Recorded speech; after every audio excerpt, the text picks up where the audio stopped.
What is up? This is the Keyholing podcast with Lemon. This week I have the magnificent, the maker of just beautiful wood. You guys know I love wood. I have a hard-on for wood. Haymarket Customs.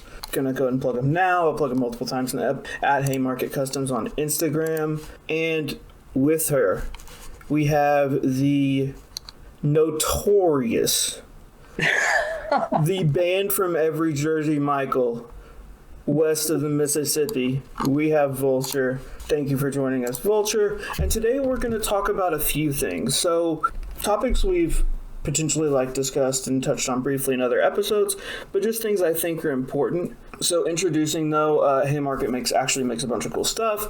Go follow them. Haymarket Customs will post AKM grips. I've got, if you can't see, AKM bundles, AKM stocks, tons of cool AK stuff at very reasonable prices. I've got the panels pulled up. Seriously, it's so cool. If you can't see, please go check them out. We'll talk about it later, but I love the juxtaposition.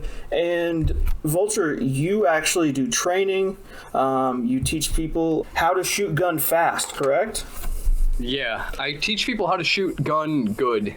Okay. Good gun. Shoot gun good. And good is fast, right? Isn't that what they say? Slow is smooth, smooth is fast. The classic truism. Yes. First, we kind of mentioned the Jersey Michael thing, but I'll go to Vulture first. People really did freak out on Twitter. Absolutely lost it. You were trolling as a woman, as a queer person online, as a trans woman, and of course, women no make joke. Women are not allowed to be funny.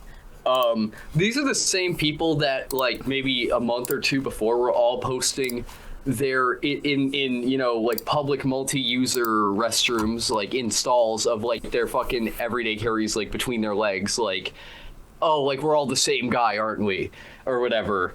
I distinctly remember seeing that trend pop up the month before I happened to. And you know what's, I don't know what it was with Jersey Mike's. I don't know why that was the hill they chose, for that particular battle. Because I'd been doing the gone in single occupant public restroom bit for so long that it was getting tired. I've been doing that for a while. I don't know what it was. It's not a new bit or anything. It's not. No, it wasn't. It wasn't a new bit at all. And so it elicited some reactions, which I think are important to take note of from a societal perspective.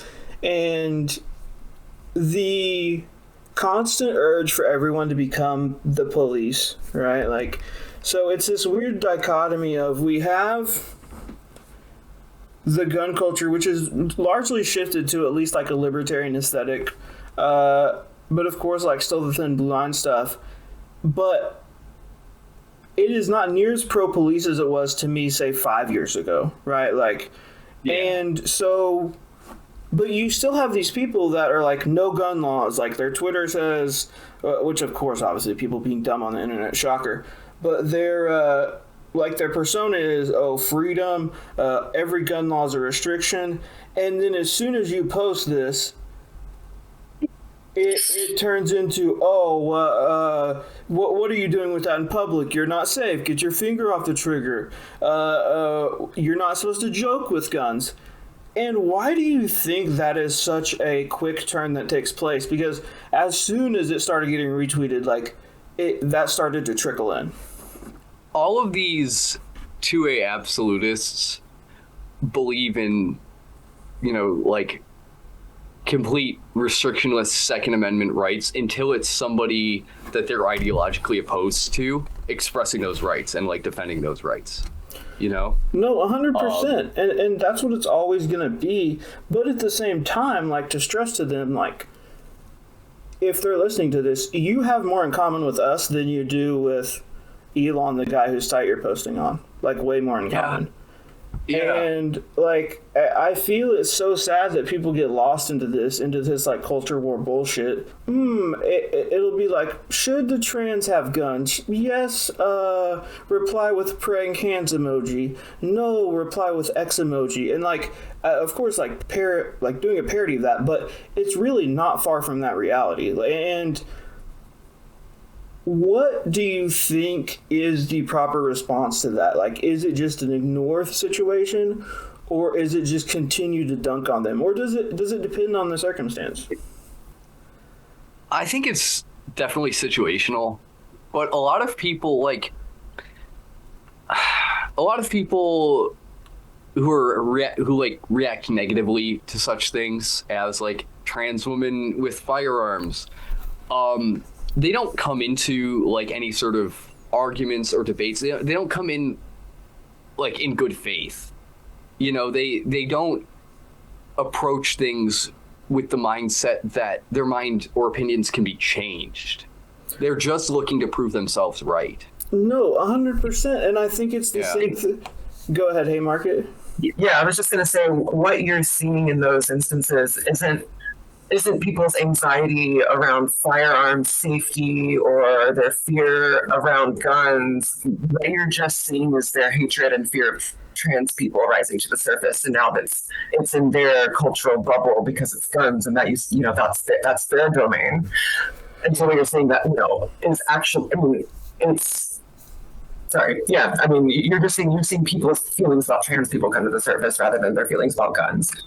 Yeah, they'll use those feelings about guns or like their opinions on gun safety as like as a shield, that will like they can use. It's not about transphobia. It's about safety. Yeah.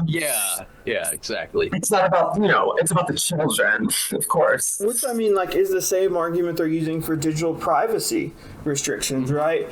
And so, anytime someone's saying like it's for the children, like, be questionable of that. And like we talk about the other side, like Democrats, like before we like recorded briefly, just bullshitting about Blue Sky, and you've got people on Blue Sky still being anti-gun, and so to the point of a candidate not calling for a full assault weapon ban was something people were horrified by. And it's so hard when, as a pro-gun person, people all political paths as friends, but to me, being pro-gun is such an important, integral right that when you compromise on that, all the other rights start to go away.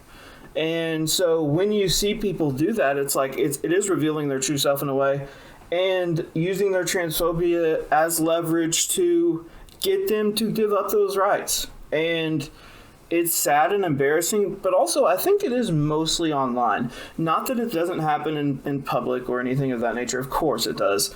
But in real life, guys at gun stores love bullshitting about guns. People at gun shows love seeing cool shit. Now, obviously, are there going to be, like, annoying fuckers? Yes, of course. But it does feel like a more online phenomenon. Has that been y'all's experience? 100%. Yeah. All of the people like I run into in gun stores, I always shoot the shit in gun stores. It's like one of my favorite parts about going to them and just browsing is just like having conversations and like getting people's perspectives and opinions on like different things that I might not have even known or thought about.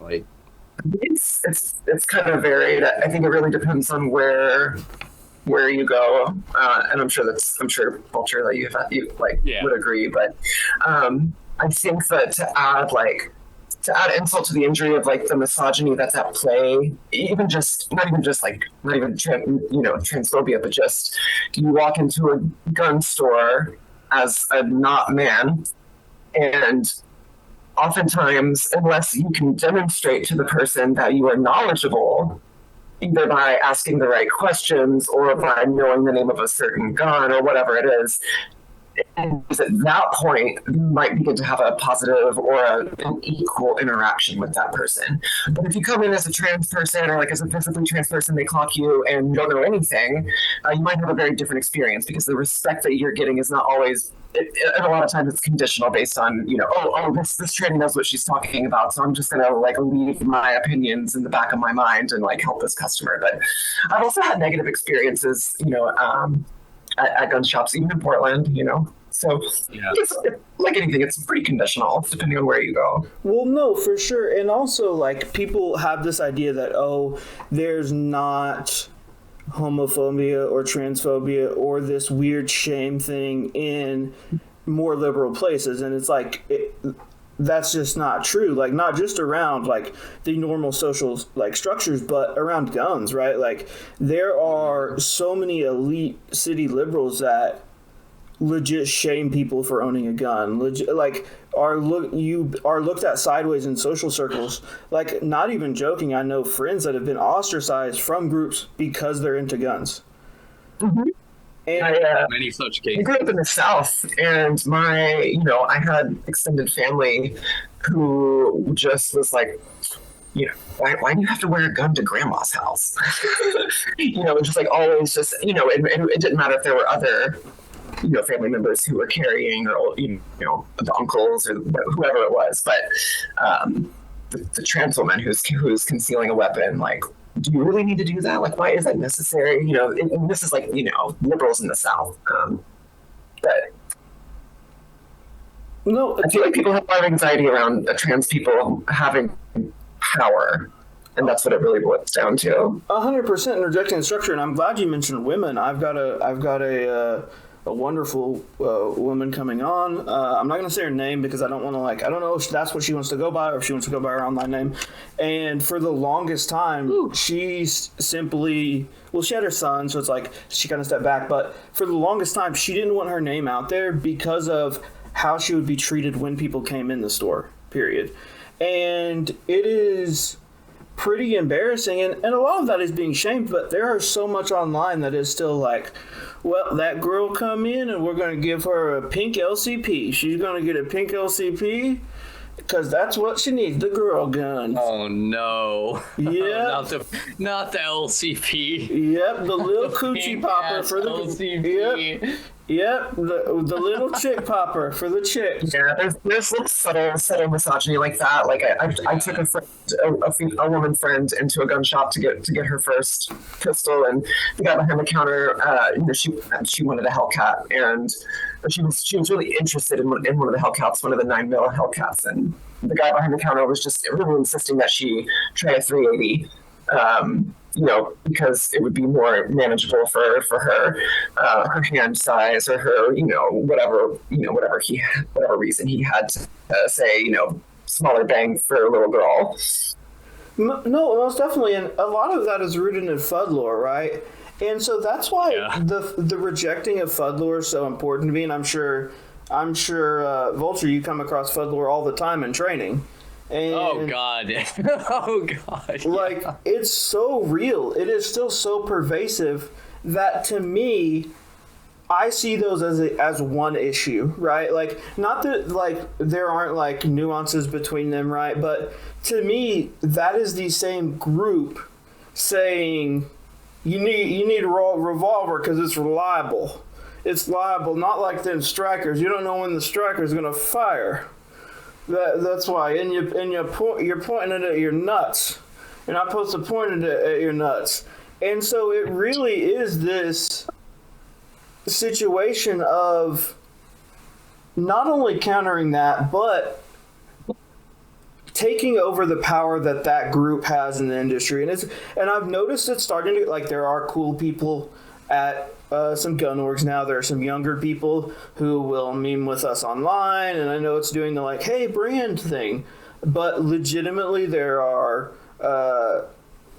pro-gun, legitimately completely pro-gun people at major orgs, and that hasn't been the case before. And so how long do you think that cultural shift takes for you, first, Vulture? Like, seeing that in training, have you noticed a downtick, or is it just as more people come in, they're absorbing more of that FUD lore? I think there has definitely been like a downtick, like over the last. Like I've only been training other people in like an official capacity for the last year and a half, but even throughout that time, I've seen less and less people coming in with like major amounts of like internalized FUD lore. Like there's definitely like a cultural shift happening, like turning away from like the insane elderly ramblings, the geriatric ramblings. And I asked you first because I think the memeing is such an important part of that, right? Like, so much of like the propaganda I make for 3D printed guns is making fun of the people that are like, it's gonna blow up. It's gonna blow your fingers off, little lady. And so it is. All those things are intertwined to me, and that's why I view all these fights as integral to 3D2A, because at separate times we're fighting FUD lore, but also that power structure. And you mentioned power, Haymarket, so I kind of want to like see, is the path to getting more power like producing our own, like having additive manufacturers, creating lanes? Is that the solution, or what do you view as potential parts to a solution? Complicated series of questions, but I'll try to. No, it's very nuanced, and I don't want to. I'll make sense of my thoughts. I have a lot of thoughts on this. Okay. I think the 3D2A space is I'm actually relatively new to. I'm like not new to guns and not new to shooting, but new to 3D relatively. I've only been doing this stuff for a little over a year. And I'll interrupt, and I can't. You would not be able to tell by her site, like it is. Some of these prints are awesome. Now continue. Yeah. Thank you. But I think. When we're talking about power, the 3D printer is like, the means of production, bringing like what used to be only the domain of large expensive machines and a lot of technical know-how or skill or machining. Like there's in order to get from zero to gun before additive manufacturing and the proliferation of 3D printers, it required a lot of money and skill and time and machinery, and there's a lot to it. And so I definitely think that accessibility of being able to spend, at the low end of things, maybe $150 on an Ender 3 if you have the stomach for it, then the world is your oyster in terms of building firearms. All the information is out there online. A lot of it is really vetted if you're looking at the catalog. And so, what I think is kind of contradictory about the 3D 2A space, or just like 3D 2A and 2A in general, is I think that gun rights, at least like the Second Amendment in particular, or maybe all the amendments, but focusing specifically on that one, it's a contradiction because it's supposed to balance the power scales, right? It's supposed to make it such that a tyrannical government, can't work over the people. And it has, of course, other interpretations and such, but the premier existence of the Second Amendment implies that this government must grant you that as a right, so that the right only exists. So, this is supposed to be self-evident, yada, yada, yada, and yet the existence of the Second Amendment depends on the government having a monopoly on violence, because the Second Amendment is protected ideally, by this entity with that monopoly. So when we think about Second Amendment and gun rights, gun rights for who? Even in states that have more open or lax or less restrictive, or as we say online, free states. In a lot of cases, these so-called rights, they really only apply to cis white men or people with considerable privilege by comparison. I think the whole gun rights debate or conversation has always been very, very white centric in general, because it's never been about if you're out in public as a person of color visibly carrying a gun, you're going to have different reactions, different levels of racism and fear and all these other elements from both the citizens and the police and other than if you're white. So we talk about it's not enough to just say we want to protect the Second Amendment. We want to make it so that the barrier to entry for having a modern way to protect yourself is eliminated. So it is one in path to take back power for marginalized people. And I know it's a really long-winded way of saying, yes, I like 3D printing, done good, do good. I think it's important that we have these conversations about power and the Second Amendment, keeping that in perspective. That the amendment's existence will be protected by a certain class of people for a certain class of people, and it doesn't matter what the law is. If a cop is more afraid of me because I'm trans having a gun, or more afraid of a black man having a gun and decides to engage in a way based on that fear, it doesn't matter what the law is. So we're still working against the cultural, social contract, the racism, the transphobia, all those things. So the Second Amendment is not enough. You can get stopped for this. For simply having a gun, what gun rights do you have? And it's that is the actual point, right? We talk about even newbies explaining an SBR to my wife, and it's oh, well, you have to ask permission if it's below a certain length, and she's that doesn't make any sense, and I'm yeah, exactly. And so even in getting these laws changed, it doesn't matter because a cop can still kill you for it.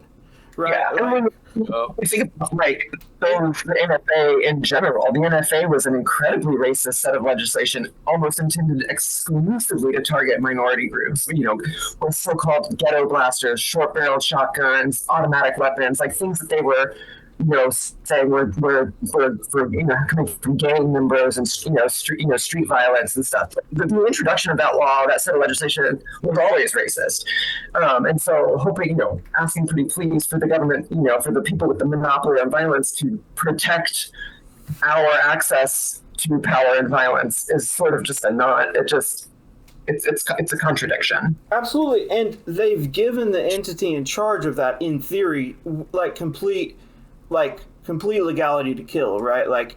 They can kill you without another thought. There's multiple instances. The day we're recording this, I saw a video of a cop running over children, and they with little to no consequence. Essentially, what happens is cops rape people, beat people, shoot people, and the consequence is paid vacation time and then moving to the city over potentially. Which may be closer to their home. There's no real consequence. And also, you have this issue, which I don't want to get too far from the tangent because we could talk about this for hours. But there is an issue with how gun rights groups court cops. And I understand from a sales perspective, certain... if you're a manufacturer, you're obligated to probably sell to cops. Would I do it personally? No. But I understand that companies are going to do it, right? But why is... and I'll use GOA as an example, but I like GOA. I like a lot of the people at GOA for the most part. But why are they having cop booths? And it's not just them, by the way. There's the NSSF is awful. The NRA's done a ton of stuff with cops, but why do they have cop booths when cops are working with Giffords and Brady in every town to get full exemptions in gun control legislation?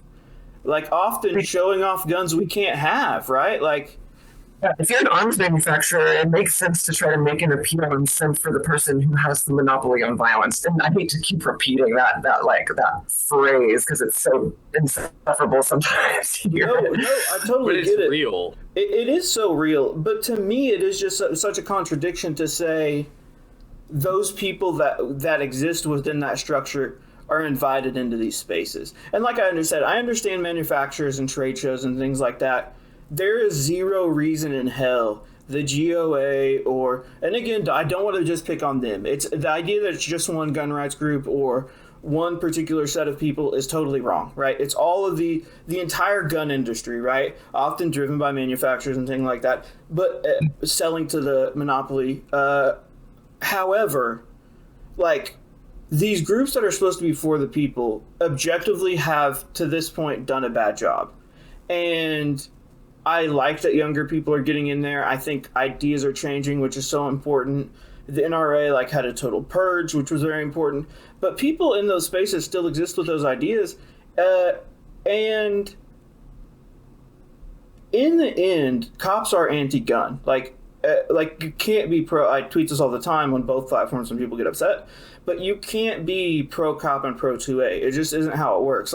If you view the 2A as saying, okay, this is indomitable, this is a thing that gives me permission, even though I think it's a human right. This is the thing that gives me permission, and I support the people enforcing the laws, the unconstitutional gun laws every day. You can't do both.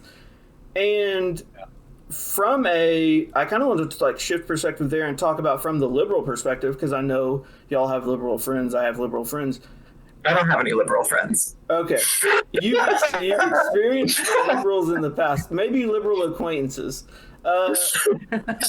How do we get them to approach this from a perspective of a good faith discussion? Is there a good faith discussion to have with liberals around guns? Or is it just to the point of stop pitching to them, it's a waste of time, it's time better spent in other places? That's a really good fucking question, honestly. Go ahead, Haymarket. If you got something first, I'm gonna have to think about this one. A liberal understand why it is important to preserve this particular set of freedoms until they are fearing for their own life or their family. Until you were targeted or under the eye of the state, the idea of fearing for your life and having to take measures to head off the potential threatening of that requires a position in society that many on the left or when we've identified liberals just simply don't have. They're not worried about it. They don't understand, because they've never had to fear for their life in this way, or had to be or had to say, oh, call the cops if you're in trouble, and then have them come and hurt you. It's a very particular set, class of people in the liberal space that will just never have a reason to get it. Yeah, that's immediately kind of where my brain went, and I felt like I needed some time to do self fucking deliberate on exactly how I wanted to word that. But yeah, I can't think of a way to approach just a good faith discussion on why this is so important, because these people who hold anti-gun liberal views are not, oh shit, it's starting to rain outside. They are not in a place or have the life experience where they have the fucking experience to where they feel like they need to protect themselves, or where they need to defend their communities. They're, and this is why time after time you see gun bills just to bring up a very something that's been a hot topic of conversation with my people lately is Measure 114 here in Oregon. This is away from not being able to have any magazines over 10. I think that goes into effect, the magazine, on the 15th. No, don't. No, stop it. Yeah. Don't make me think of There's no grandfather clause right now, or I'm gonna go on fucking Mag Shack and start There's bulk no ordering. grandfather clause. So I think that if you own high capacity magazines, I'm doing air quotes if you can't see. Yeah. Then you're in violation overnight. Yep. Similar to what like butt in real quick. these- Similar to how 3D printed guns have been treated, right? Like in California and New York, it's not you can comply well enough, and that's why that's such a slippery slope. Or you can do all the right things. It doesn't matter, right? Like you mentioned, like you had and like essentially a large amount of pistols right now. Like the most popular pistols hold over 10 rounds. Yep. Like, the Shield Plus, which is a compact pistol, like it is tiny, it is small, it can hold 15. Like it is. My G26 will be just fine, thank you. It is such a slippery slope and such a. I don't know a word other to describe it than evil, right? Like limiting what people have to defend themselves, and you can go ahead, Vulture. I'm sorry I had to, but it just makes no, it's totally fine. It just pisses me off so much because also there's this idea that it's this figment of ideas like, if it's under a certain amount of rounds, it isn't dangerous. Just like, if it's under a certain amount of inches, you have to ask permission for it. Like, what the fuck are we talking about? Arbitrary. But yeah, what I was getting to with like 114 is just the fact that like, this is a bill primarily backed by like people who like don't have the life experience to like understand why these things like are important and why restricting these rights is like extremely detrimental. And it's these, and not to say like these fucking liberals will sit here and they will hang marginalized people out to dry in order to preserve their own place in the social order and like the status quo. 100%. Like, every fucking time, man. And I wanna like talk about that for a little bit. So I talked with Mags Armjoy about this in one of the first episodes. The audio is fucked. Do not go listen to it. Love her. But I was talking, and so essentially how this started in North Carolina is it was one of the first permit to purchase laws, in the fact that New York's was more of a concealed carry. This is a legitimately permit to purchase. So and Duke Center for Gun Violence actually did a ton of research, scanned a ton of newspapers, which was really helpful. But pulling this up is there were multiple counties that didn't refuse to issue them to a woman because it was the sheriff. Obviously refused to issue them to black people. And you talked earlier, Haymarket, about like who is it for? And it's like the history of the 2A, is it being used to restrict the rights that people should otherwise have? Like to the point of that. If you were a woman, why would you go ask in rural North Carolina? Like, why would you even go out? You would get potentially killed for even going and asking the sheriff for a permit to a permission slip to buy a gun. And we had Democrats defending this law until 2023. It was on the books for 106 years. And fuck. Like, not to be like somber and be like death, but I mean, like, think of how many people didn't have the ability to defend themselves in that time. We're talking in segregation era North Carolina, largely women's suffrage in North Carolina. Defending those laws, and to me, it is so frustrating because if liberals can't understand, and like literal newspapers reporting from the time saying this is what these laws are for, sheriff saying we aren't going to approve black people, we aren't going to approve women, there's nothing that's gonna get across to some of them. And like that's why like we talk about like being good advocates for 3D2A or constantly training people. If it's a personal thing and liberals do come to they have an epiphany or maybe take mushrooms and suddenly decide to have empathy, they They read a history lesson about Operation Move. I don't know. Who knows? yeah, no, it's like it really is on them, and like we can just try and be as good of advocates as possible. If you were to kind of look at one thing, Vulture, like in the training space that's lacking right now, what do you think that is? Oh gosh. Oh golly gosh.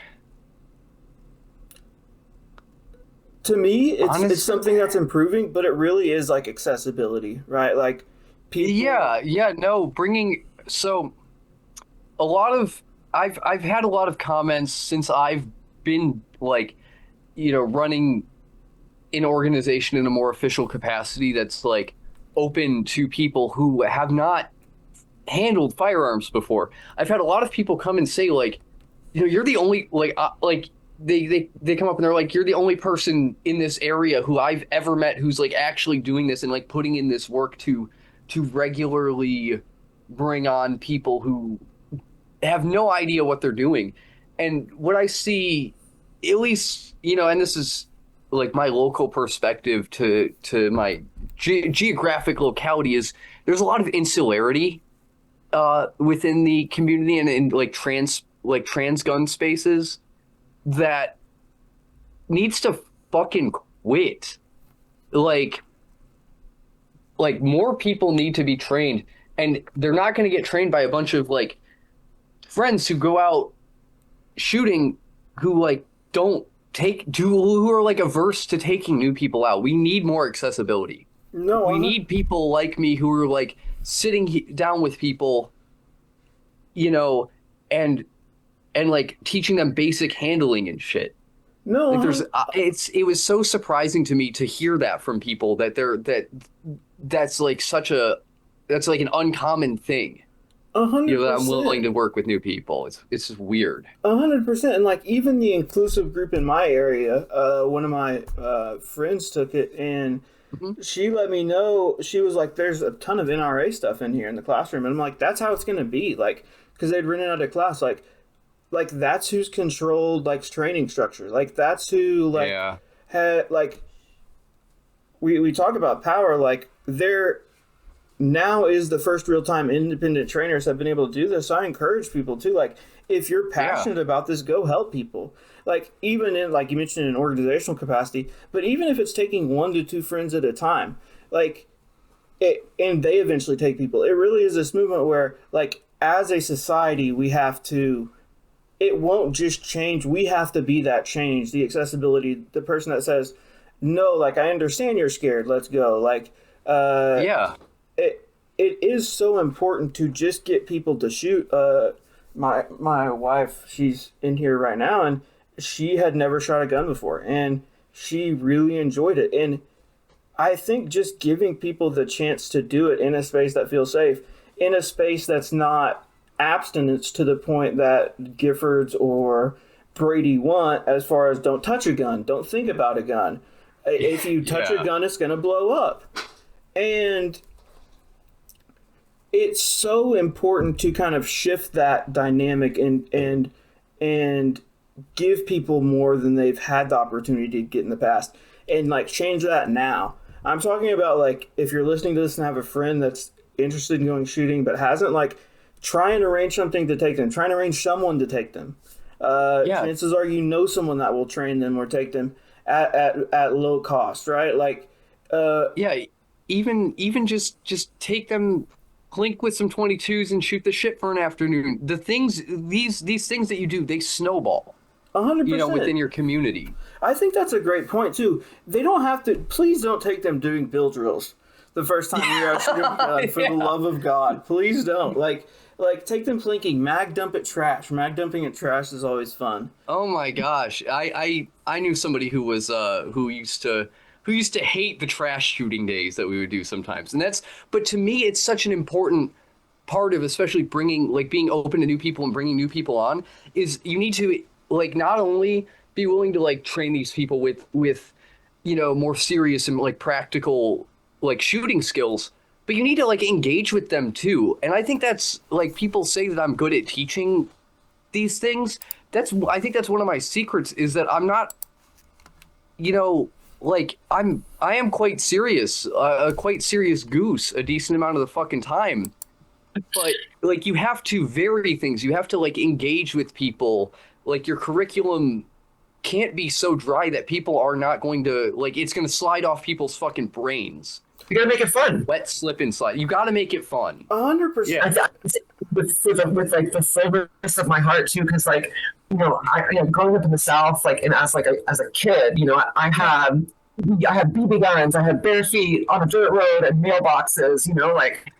So I drink out the. You drink out the tap. You drink out the. You drink out the water. Drink out the spout. hose. Yeah, you drink out the hose. And so we had a well. It's like a recreation. I mean, it's just fun to plink. Maybe not for everybody, but I think that a lot of people who are coming to firearms new, especially in this like particular time, there's a lot of focus on train. No one is coming to save you. Train. You're going to war. Train, and like it's all focused on this like sort of alarmism, which is sound the alarm because we're fucked right now. But like the alarmism is like it's off-putting, I think, to new people to guns. Like, we're going to zero to defend my life with violence. Like, how about let's go shoot cans, or like let's plink. Let's talk about how like learning a new skill can be really rewarding and like there's just personally. And so there are a lot of other ways other than like we have to train to protect our lives. There are other ways to honor people into firearms. No, 100%. With your training, keep your training keep your training consistent, but also teach people that it's also a hobby too. Like there is fun in this. It's an Olympic fucking sport, y'all. Yeah. No, 100%. Well, and that's the thing too. Is it's like you mentioned like sport. Like there are ways to gamify it as well. But at the end of the day, like. Not that it shouldn't be treated seriously, like it's like serious like any other tool, but at the same time, part of the reason that guns have this like I think there's so many accidental shootings is not just like lack of education, but the idea that it's like you can't touch it, like it's dangerous, it's scary, which inherently makes kids want to do it. You tell a kid not to do something, and what's their first thing they do? That's like, as human beings, yup. 100%. You tell a person not to do some shit, it's the first thing they're gonna do. 100%. And that's so much what I love about 3D2A2, and I love about your products, Haymarket, is it's so unique and different. And you do like operate on these guns as an art piece, right? Like it is something like a wholly different experience as opposed to like ordering a PSA AK and slapping a hollow sun on it, right? Like not that that's not like a like. Yeah, I'm not trying to gentrify a poor person rifle, but I am trying to gentrify a poor person rifle a little bit. Yeah, no, and so I'm kidding. I love wood, like you mentioned earlier, and I am just like the wood that comes on AKs is trash. It's ugly. It swells. It mars. It chips. And then it's just like, okay, well. Let's get with the times and have a polymer rifle. And it's like, well, this is fucking ugly too. It looks like everybody else's. So I appreciate your kind words, Lemon. It's been a really cool experience to experiment and kind of like find my product with all this. I appreciate that it's being well received. Absolutely. Well, and also just historically in guns, some of the drawn on the art guns are viewed as more valuable, right? Like some of the M16s from Vietnam that have like the kills scratched onto it, right? Like, or soldiers that were like literally stitching patterns into their own clothes. Some of the jackets, the lighters are a great one, where they would carve messages into a lighter. I'm already in hell, like sweetheart grips. Yeah, no, sweetheart grips. So often, like customizing and making things fun is in the history of guns, and I feel like it's almost like pushed out, or it's like viewed as like, well, only like certain people who know about this talk about it. But in reality, like customizing and making things your own, not only in guns but in gear, in training, like adapting drills to yourself, is so important to developing a connection and enjoying it, right? Like, That's yeah, no, it's extremely that is extremely important, and it's funny you bring that up because, like, you know, my girlfriend is new to shooting, and I've kind of like gun pilled her like a bit. She's always had an interest, but like I'm the person to finally like take her out and get her into like shooting and training and watching her like make her guns like her own has been like extremely rewarding for me. Like she loves the personalization. In fact, she has a couple of Haymarket's wood panels on her, like the M-Lock wood panels on her Mhm. rifle right now. But like watching her do her like painting as well, like airbrushing it and sanding it and all that. I'm not much of a visual artist, but that shit astounds me, and it's so wholesome to see. yeah, Yeah, I love the personalization. Vulture's literally holding like a boom mic to get ASMR of her fiddling with the gun over her while she's doing it. But no, it is so fun, and you mentioned like an important thing, like getting new people to play with it and touch it, and like Yeah, part of the like 3D2A, like, and you experienced this too with coaching, is like seeing people progress, right? Like seeing people get interested and really love take to off see with it. it. Yeah, absolutely. It's so rewarding and fulfilling. And like same, if you put Haymarket stuff on your gun, like please like take pictures. Like she would love to see this on builds. Like Yeah. you could print like the AR adapter and put her AKM grip on an AR. She would love it if you did that. Or maybe the stock adapter and put the AKM stock on an AR. The real proletariat weapon. Uh, she would love that. And no, so like, could you speak little bit about like as a newcomer Haymarket, like can you like speak a little bit, obviously artistically inclined, but feeling that freedom of like printing and creating and additive manufacturing and how that's kind of influencing what you're creating right now? Yeah, totally. I my first I've gone through several iterations of materials and product ideas and learning what works and what doesn't and what's well received and what's not, and a lot of, I mean, I've really done like a year of just product development on my own, and just kind of like just over and over and over again iterating on like, does this feel right, how's the texture, like that, how's the weight, how much, with the full build, how much is this going to add, like if you drop it Mouthfeel. around, does it look, what's the mouth feel, and just like I'm very like, I'm very artistic and in a few very particular ways, but I'm definitely like a touchy texture, like I'm literally like when this fucking comes out, like when it's done, I'm sniffing the room, I'm like touching it, I'm like, but I'm doing all those things. I'm like, does this feel good in my hand? Does it fit in the pencil? And when I first started, I was like, I really wanted to work with wood. I was like, I want to be able to work with wood, and I don't have the materials. I don't have a big CNC at the time, and so I was like, "Oh shit, I can!" And I was like, "I can print PLA wood," and that was like what I was doing at first. I was like, "Okay, let's use a durable material for like stress points, and let's try to do like veneers made of this like wood PLA." And that was like really cool and fun to do and learn and like come up with some designs. But ultimately, it's just like it just doesn't hold up very well. At the end of the day, it is PLA and will melt in your car. At least the wood PLA for particularly. You Um, research every specification down to the fucking radar footprint. oh my God, yeah, yeah. You Radar. locate on that shit. I've done like and the thing is like I'm also ADHD in a big way. When I have a hyperfixation, and this has definitely been one of them, I'm like, I'm going to become an expert and I'm not going to sleep for a year.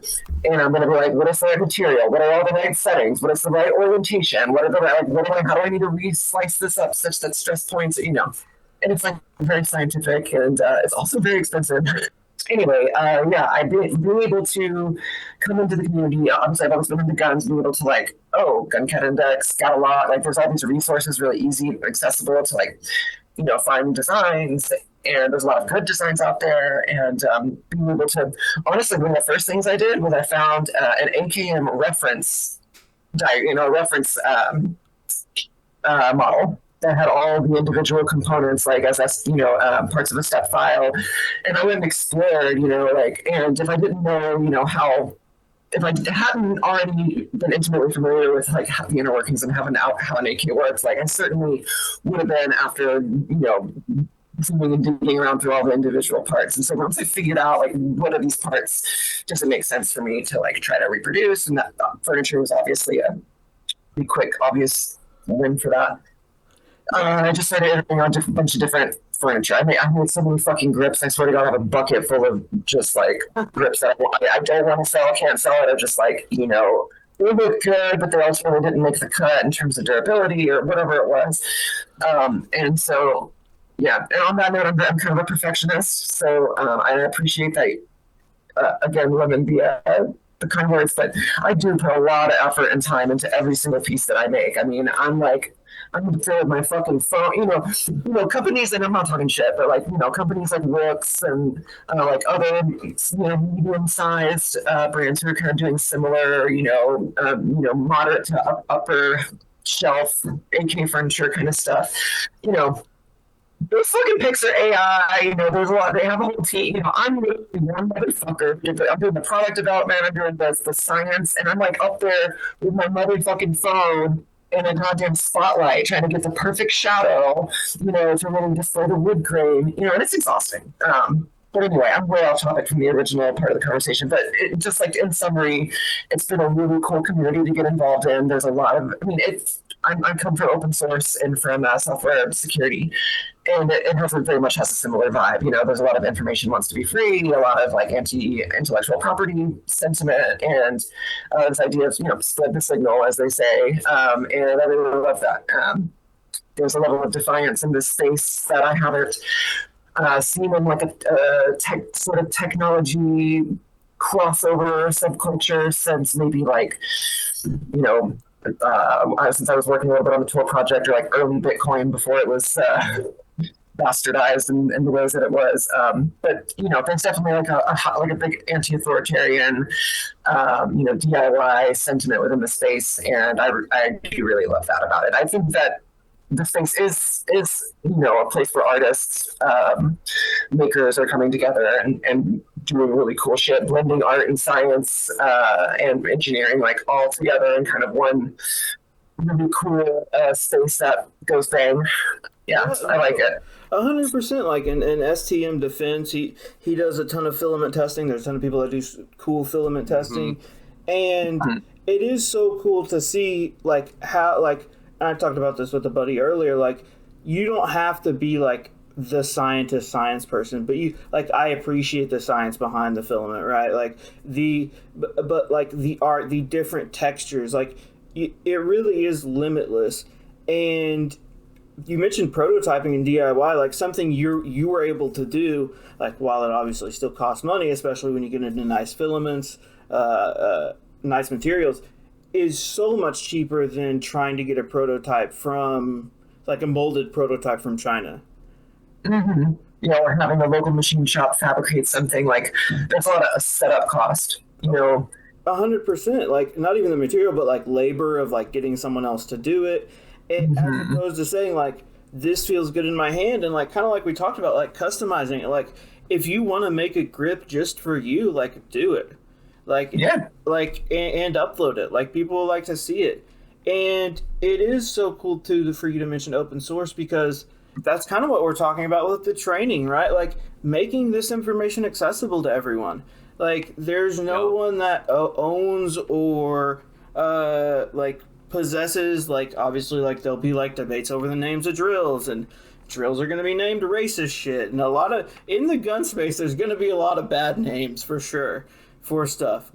But like using these tools that other people have like created, using these filaments other people have developed, really like developing your own training plans, developing your own guns, developing, and of course it doesn't have to be guns. I think people have the idea too, and especially with training too, like people have this all or nothing perspective.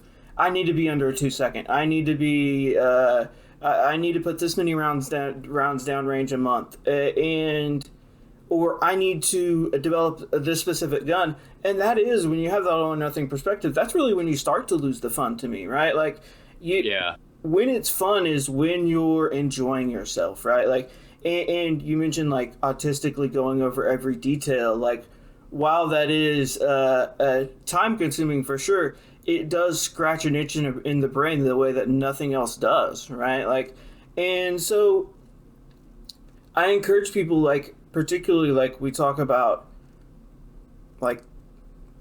earlier kind of about like autonomy as far as like the flock,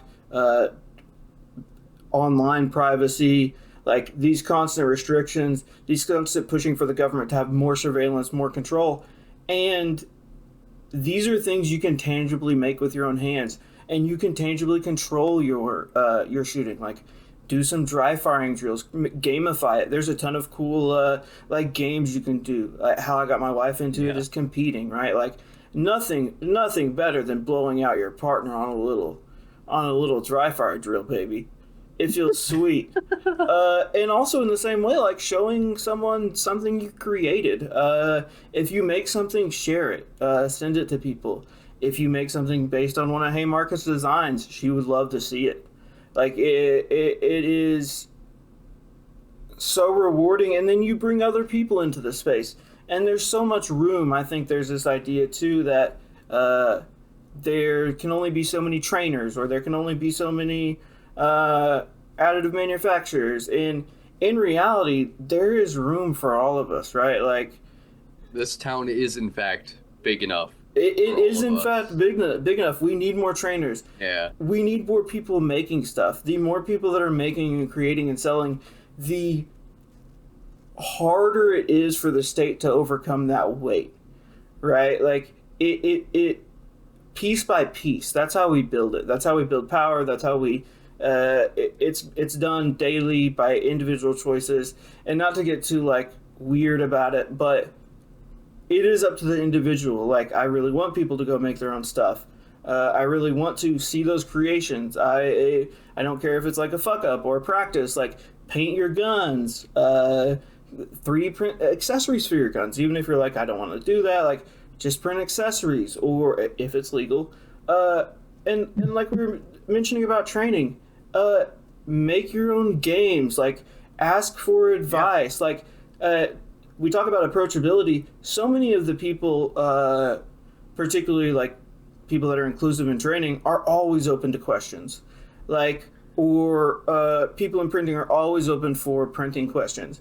So don't be afraid to ask questions.